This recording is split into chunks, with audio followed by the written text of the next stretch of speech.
영화 데드맨 워킹은 오래전에 우리나라에서 상영되기도 했습니다.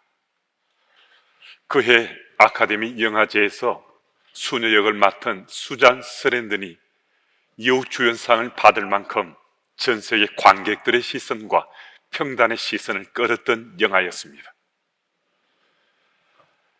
데드맨 워킹은 사형수를 지칭하는 언어입니다.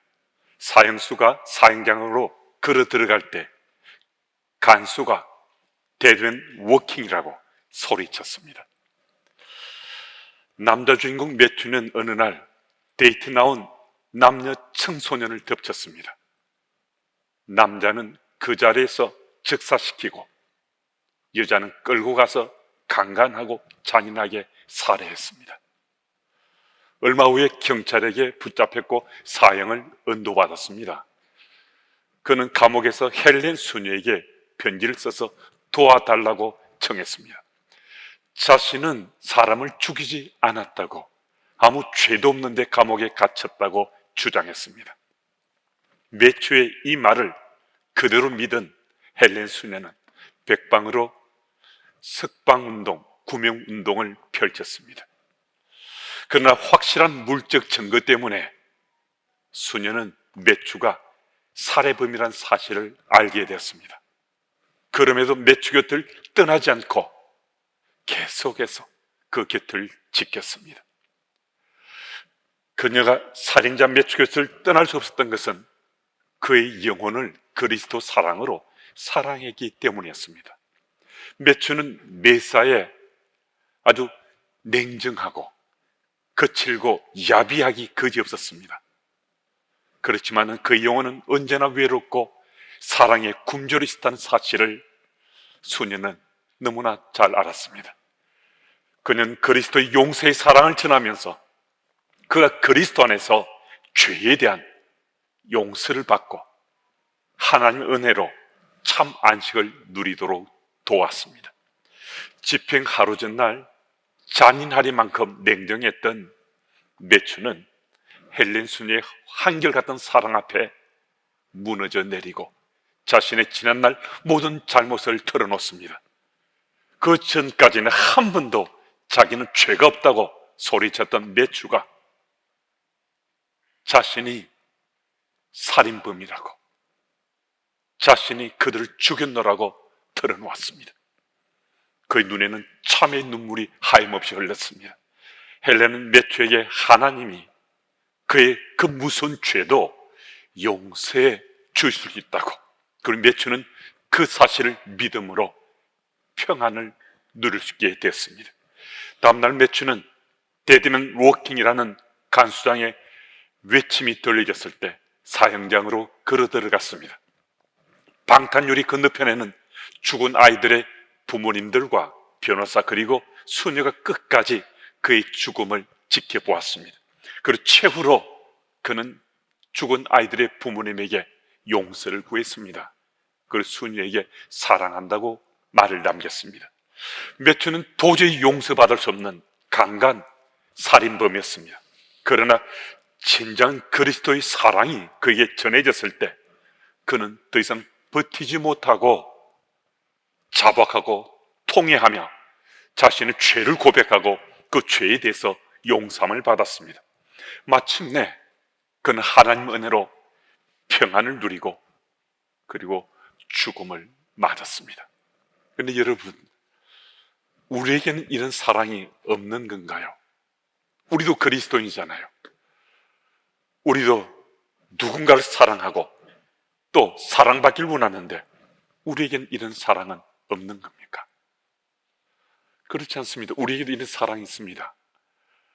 우리도 그리스도인의 그 사랑으로 사랑하고 또 사랑받길 원하며 살고 있습니다. 그런데 우리 현실은 이런 사랑보다는 여러 가지 세상사의 이런저런 일들로 인해 갈등과 다툼으로 몸살을 앓는 공동체가 우리 현실로 드러나고 있습니다. 많은 공동체들이 갈등과 다툼, 시기와 또 질투, 질시로 그 공동체 구성원들이 참 아파하고 힘들며 살고 있습니다. 그렇다면 어떻게 하면 이런 문제투성이에 세상에서 이 갈등과 다툼을 해결할 수 있겠는가? 이건 다른 것도 아닙니다. 사랑입니다. 사랑. 그 해법은 사랑인데 다름 아닌 예수님의 사랑입니다. 가장 많이 언급하고 가장 가까이 있는 것이 바로 이 예수님의 사랑이잖아요. 우리는 예수님을 그리스도로 믿고 고백하는 사람인지라 이 사랑은 우리 정말 가까운 곳에 있습니다. 그런데 이 사랑을 나의 삶으로 드러내고 나누는 것은 정말 쉽지 않습니다. 그래서 이것이 우리 고민이고 갈등일 수 있습니다. 누구보다도 예수님의 사랑에 대해서 가장 많이 말하는 사람 중에 한 사람이 바로 저입니다. 또 그리고 많은 사회 현장에서 이 사랑을 토픽으로 삼아서 주제 강연도 하고 강의도 하고 말씀도 전하는 사람이 바로 저입니다. 그럼 정말 저는 이 사랑함을 드러내고 나누는데 누구보다도 더 앞서 있을 것 같지 않습니까? 제가 질문해 보았습니다. 정말 죄송스럽고 부끄럽게도 제 마음은 분명한데 이 사랑함이 절절하기도 한데 현실 속에 그렇게 되지 않을 때가 적지 않습니다. 가슴을 치보고 다시 돌이켜보지만 예수님이 사랑으로 사랑한다는 게 이게 정말 쉽지 않다는 것을 절감하며 살고 있습니다. 그럼 어떻게 할 것인가? 현실이 예수님이 사랑으로 사람을 사랑하고 드러내고 나누며 사는 것이 힘들고 어렵다면 어떻게 할 것인가? 여러분, 하나님께서는 우리에게 소망을 가지라고 말씀하십니다. 주께서 도와주시겠다고 말씀하십니다. 우리들도 그 예수님의 사랑으로 그 사랑을 드러내고 나누며 살 수 있다고 말씀해 주십니다. 어떻게 그것이 가능한가? 오늘 보면 26절 말씀을 같이 읽겠습니다. 우리 함께요. 형제들아, 아브라함의 후손과 너희 중 하나님을 경외하는 사람들아, 이 구원의 말씀을 우리에게 보내셨거늘. 아멘. 하나님이 구원의 말씀이신 예수님을 이 세상 속에 보내셨다고 말씀하십니다. 예수님이 이 땅에 오심으로 예수님을 통해서 우리가 구원받을 수 있다는 이 말씀을 약속해 주셨습니다. 여러분, 이 말씀은요, 구원의 선포인데 이것은 약속의 말씀입니다. 이 약속의 말씀은 일방적인 약속입니다. 내 삶의 공로나 내 자랑이나 내 의나 내가 준비한 것, 그것 별 문제거리 아니라는 겁니다. 부실하고 부족한 것, 이거 전혀 문제가 되지 않는다는 겁니다. 일방적인 약속입니다. 하나님께서 예수님을 우리에게 보내셔서 우리가 구원받게 하신다는 것, 이것은 내 속에 있는 의나 공로를 보시는 것이 아니라 일방적으로 약속하신 것인데, 그 약속을 내가 믿으면 나는 구원받은 그리스도인으로 살 수 있다는 것입니다. 여러분, 우리가 이 약속의 말씀을 믿고 구원받은 그리스도인 되면요, 참 신기한 일이 우리 삶 속에 드러납니다. 참 놀라운 일이 우리 삶 속에 보여집니다. 그것은 무엇인가? 예수님의 사랑으로 우리 삶이 채워지게 되면요, 내가 세상 속에서 이 사랑을 드러내고 나누게 되더라는 겁니다. 무슨 말씀이신가? 약속의 말씀을 우리가 전심으로 믿게 됐을 때 내가 구원받은 그리스도인 될 뿐만 아니라 그 약속의 말씀은 예수님을 통해서 우리 삶 속에 이루어지기 때문에 예수님의 사랑이 우리 속에 채워지니까 내가 세상 속에서 나는 불가능할 것 같았는데, 나는 전혀 상관없을 것 같았는데 내가 예수님의 사랑을 드러내고 나누며 살게 되더라는 겁니다. 정말 기가 막힌 일이 일어난 거죠. 정말 놀라운 일이 일어난 겁니다. 여러분, 정말 참 쉽고도 어쩌면 어려울 수 있는 것이 이 약속의 말씀에 대한 믿음과 신뢰인데요, 아침에도 주께서 이 강단을 통해서 이 약속의 말씀을 믿기만 하면 우리가 구원을 받을 수 있다고 말씀하시잖아요. 우리 이 약속의 말씀을 믿고 신뢰하면 우리들이 예수님의 사랑으로 사랑을 드러내며 나누며 살 수 있다고 말씀하시잖아요. 무슨 말씀인가? 이 약속의 말씀을 내가 믿고 신뢰하는 그 여부에 따라서 내가 예수님의 사랑을 드러내고 나누며 살 수 있는가가 결판난다는 겁니다. 예수님의 사랑으로 이 세상 속에 살아갈 수 있는 것이 정해진다는 겁니다. 여러분, 어제보다 오늘 주께서 우리에게 주신 이 약속의 말씀을 확신 가운데 믿게 되면 그 약속의 말씀을 믿음으로 우리는 예수 사랑으로 사랑하고 또 그 사랑을 드러내고 나누며 살 수 있습니다. 그 현장에 함께 서시는 우리 모두가 다 되어야만 하겠습니다. 27절 이하의 말씀은 이 땅에 오신 예수님은 하나님의 선지자를 통해서 주신 말씀처럼 곤욕과 신문을 당하시고 끌려가서 십자가 위에서 죽으신다라고 말씀하시는 겁니다. 마가복음 8장 34절 말씀을 읽습니다. 누구든지 나를 따라오려거든 자기를 부인하고 자기 십자가를 지고 나를 따를 것이니라. 아멘. 예수님은 우리가 예수님을 따르려면 우리 몫의 십자가를 지고 주를 따라야 된다라고 말씀하십니다. 하나님이 선지자를 통해서 말씀하신 바대로 예수님이 십자가 위에서 못 박혀서 죽으셨습니다. 그렇지만 예수님께서는 그 죽음을 또 깨뜨리고 살아나셨습니다. 말씀하신 말씀대로 이루어졌습니다. 그러니까 예수님께 십자가에 죽으셨는데 십자가에 죽으시는 것이 예수님의 삶을 사신 것이었습니다. 그러니까 예수님의 십자가의 죽음은 예수님의 삶이셨다는 겁니다. 이게 정말 중요합니다. 여러분, 이것은 정말 중요한 말씀입니다. 분명히 예수님은 가장 처참하고 극악한 십자가형을 당하셨는데 그 죽음이 십자가 죽음을 뛰어넘는 십자가의 삶이었다는 겁니다. 그래서 예수님은 당신의 십자가 죽음을 통해서 당신의 십자가의 삶을 말씀하시면서 우리 또한 주를 따르려면 우리가 십자가를 지고 주를 따라야 된다고 말씀하실 겁니다. 무슨 말씀이신가? 예수님을 따르는 것이 다름 아닌 십자가를 지는 것인데 예수님이 십자가를 지시고 죽음으로 그리스도의 삶을 말씀하십니다. 그렇지만 우리들도 십자가를 지고 죽을 때 우리도 그리스도인의 삶을 말씀할 수 있다는 겁니다. 그러니까 예수님은 십자가를 지시고 그리스도의 삶을 사셨는데 우리도 그처럼 우리도 우리 몫의 십자가를 잘면 우리는 그리스도인의 삶을 우리가 살 수 있다라고 말씀해 주는 겁니다. 우리가 그 삶을 살면 우리가 예수님의 사랑으로 그 사랑 드러내고 나누며 살 수 있다는 말씀입니다. 그래서 우리는 세상 속에서 예수님처럼 우리들도 그리스도의 삶을 살아가면 내가 죽을 수 있습니다.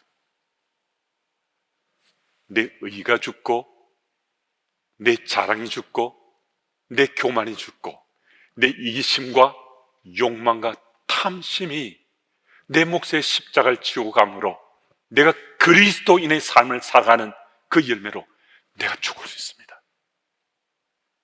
내가 죽으면 예수님의 사랑이 내 삶을 통해서 드러나고 증거되게 되는 것입니다. 여러분, 어제까지 우리 삶에 문제가 있었다면요, 그 중요하지 않습니다. 오늘 이 아침에 주께서 우리를 부르시고 예수님이 십자가에 죽으심에 그 삶을 우리에게 보여주셨는데 이것이 그리스도의 삶이었던 것처럼 우리들도 우리 몫 십자가를 지고 가는 그리스도인의 삶을 살기만 하면 여러분과 저도 우리 연약함과 부족함은 그 전혀 문제되지 않고 우리도 예수님의 사랑을 드러내며 정감히 살 수 있다고 말씀해 주시는 거거든요. 이 말씀 믿으면 됩니다. 이 말씀 믿으면 하나님께서 우리를 도와주셔서 정말 사랑이었다라고 소리치는 이 세상 속에 사랑을 찾을 수 없노라고 가슴앓이하고 몸살을 앓는 이 세대 속에 우린 사랑이 있노라고 사랑할 수 있노라고 예수님의 사랑을 드러내며 정감히 살 수 있습니다. 그 현장에서 예수님의 사랑을 드러내고 나눔에 사시는 여러분들이 다 되시길 바랍니다. 29절 말씀입니다. 나무에서 내려다가 무덤에 두었으니. 30절 말씀입니다. 하나님이 죽은 자 가운데서 그를 살리신지라. 예수님이 죽임을 당하셨는데 하나님이 예수님을 살리셨다라고 말씀합니다. 예수님 철저하게 하나님 예수님을 통해서 일하시도록 당신을 내어드렸습니다. 그래서 십자가 위에서 죽으셨고 또 십자가 죽음을 깨뜨리고 부활하셨습니다. 그래서 지금 우리들 삶 가운데 부활의 주로 동행하고 계시는 겁니다. 이용규 선교사님이 쓰신 같이 걷기라는 책에는 이런 내용이 글이 실려 있습니다. 최근에 사람들이 내게 어떤 비전이 있느냐고, 어떤 소망이 있냐고 자주 물어봅니다. 그때마다 나는 이렇게 대답합니다. 제가 하나님의 방해꾼이 되지 않았으면 정말 좋겠습니다. 지난 7년간 사역을 돌아보니 선교 사역에서 가장 방해꾼은 다름 아닌 변하지 않는, 달라지지 않는 제 자신인 것을 깨닫게 됐습니다. 내 사역의 영역이 넓어지면 넓어질수록 방해꾼은 다름 아닌 변하지 않는 나 자신의 사실을 철저하게 깨닫게 됐습니다. 처음 선교지로 갈 때만 해도 그래도 내가 쓰임 받을 때가 있어서 하나님께서 나를 선교지로 보내시는가 보다라고 생각했습니다. 그런데 이제 철이 들고 보니까 내가 쓰임 받을 구석에 있어서 하나님께서 나를 선교지로 보내신 것이 아니란 사실을 깨닫게 됐습니다. 하나님은 그분이 하실 놀라울 일을 행하려고 하시는데 함께 해보자는 마음으로 나를 부르셨다는 사실을 알게 됐습니다. 사람들은 하나님께서 우리를 쓰시려고 할 때 불편함을 느끼기도 합니다. 그런데 실상은 하나님이 우리를 사용하시는데, 우리를 쓰시는데 얼마나 불편하실지 하는 그 사실에 대해서 우리는 알아야 됩니다. 하나님은 우리 없이도 단독으로 무엇이든지 하실 수 있는 전지전능하신 하나님이십니다. 우리 도움 없이도 무엇이든지 하실 수 있는 절대 주권자 하나님이십니다. 그런데도 하나님께서는 이 자리에 함께한 여러분과 저와 함께 일하시거든요. 1945년 중국에 공산화가 이루어졌을 때 중국 정부가 서구의 기독교 선교사를 다 추방했습니다. 그렇게 하면 중국 땅에 교회가 다시는 뿌리를 내리지 못할 거라고 생각했습니다. 중국의 선교사들이 중국 땅을 떠나면서 탄식했습니다. 이제는 중국 교회는 무너지게 될 것이라고, 복음의 문이 완전히 막힐 것이라고. 정말 그랬는가? 그건 하나님께서는 그들 선교사들의 도움이 전혀 없어도 중국 기독교인들의 신앙의 삶을 더욱더 단단하게 다져갔습니다. 당시 통계상으로 50만 명이었던 중국의 기독교인의 수가 반세기 만에 2,500만 명이 넘는 수로 성장했습니다. 나와 생각이 다른 하나님께 내가 어떻게 반응하는가를 보이면 나와 하나님과 관계를 우리 분명히 점검할 수 있습니다. 하나님을 우리가 신뢰한다면 하나님 생각이 나를 지배하시도록 나를 내어드려야 합니다. 하나님이 일하시도록 나를 내어드리는 것이 쉬울 것 같지만은요, 이거 정말 쉽지 않습니다. 정말 이거 잘 되지 않습니다. 그럼에도 하나님이 일하시도록 나를 내어드릴 때 나를 통해서 예수님의 사랑이 드러나고 또 나눠지게 된 놀라운 역사가 일어납니다. 갈등과 다툼뿐만 아니라 반목과 질시를 부추기는 세상입니다.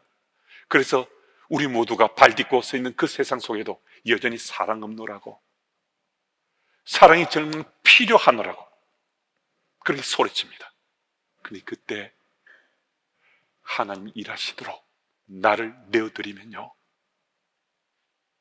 정말 우리의 상식이나 경험치를 뛰어넘는 놀라운 일이 내가 속한 그 공동체에 일어날 수 있습니다. 하나님이 일하시도록 내어드린 그 열매는 반드시 맺힌다는 겁니다. 그 사랑이 우리 가정에 지금 필요할 수 있습니다. 그 사랑이 내 일터에 필요할 수 있습니다. 예수님이 그 사랑이 학교에 필요할 수 있습니다. 예수님이 그 사랑이 우리 교회에 필요할 수 있습니다. 하나님이 일하시도록 나를 내어드렸더니만 정말 놀랍게도 예수님의 사랑이 내 삶 속에서 드러나고 나누어지더라는 겁니다. 온 세상에 영향을 미친 웰즈 부흥운동은 웰즈의 한 작은 마을에서 시작되었습니다. 연합집회에 참석한 어떤 소녀가 집회 가운데 갑자기 벌떡 일어났습니다. 평소 이 아이는 말이 없고 부끄러움을 많이 타고 소심하기로 주변 사람들이 다 알 만큼 그렇게 쑥스러워하던 샤이하던 아이였습니다. 근데 그 아이가 성령의 감동에서 벌떡 일어났습니다. 자신 속에 푹받쳐 오르는 성령의 감동을 참을 수 없었기 때문입니다. 그렇지만은 이 아이가 소심하고 부끄러움 많이 탄 아이여서 딱 한마디만 외치고 그 자리에 다시 앉았습니다. 그럼 그 아이가 외친 외침이 무엇인 줄 아십니까? 딱 한마디만 외쳤습니다.